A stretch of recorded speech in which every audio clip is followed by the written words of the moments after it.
An 11-year-old boy goes to a pool party for a classmate and is found dead at the bottom of the pool the next morning. In today's video, we'll be heading to Trinidad for the unsolved case of Akiel Chambers, a young boy whose life was abruptly and mysteriously cut short. His death has baffled minds for years. The day was May 23rd, 1998, a day that started like any other for Akeil. The sun was shining and the promise of a fun-filled day was on the card. Akeil was headed to a pool party at the house of one of his classmates in the upscale neighborhood of Maraval, Trinidad.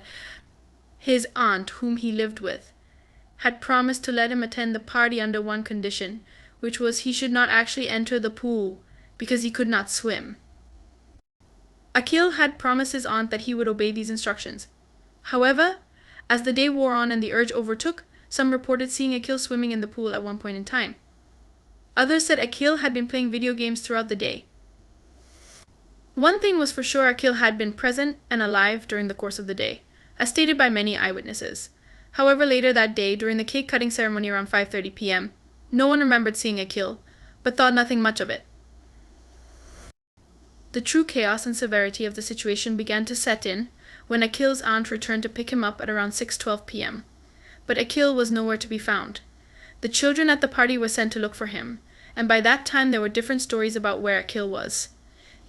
One theory was that he left in a car, another that he was in the computer room and that he was next door. All these stories proved to be a lie, and Akeil's aunt and those at the party searched into the night, but to no avail. On the morning of May 24th, 1998, Akeil's aunt returned to the upscale neighborhood with 2 policemen.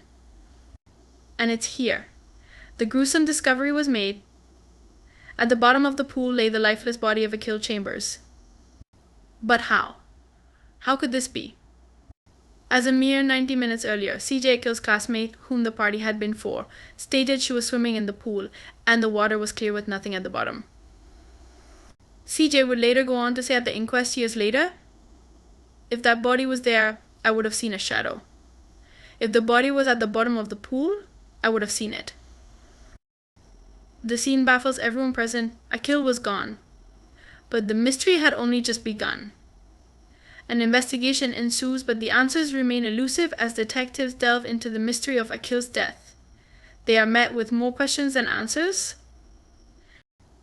Some had said there was a parent at the party whom had taken a special interest in Akeil and would offer him rides to and home from school.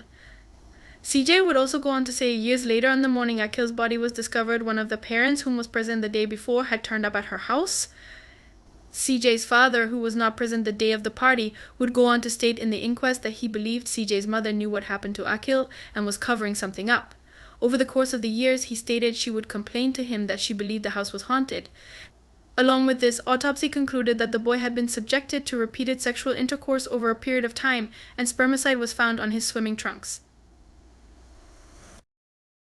The strange circumstances surrounding his disappearance, the contradicting testimonies, everything adds to a jigsaw puzzle that refuses to come together to this day. Years have passed, and after not one but 2 inquests, one question remains: what happened to Akiel Chambers on that fateful day?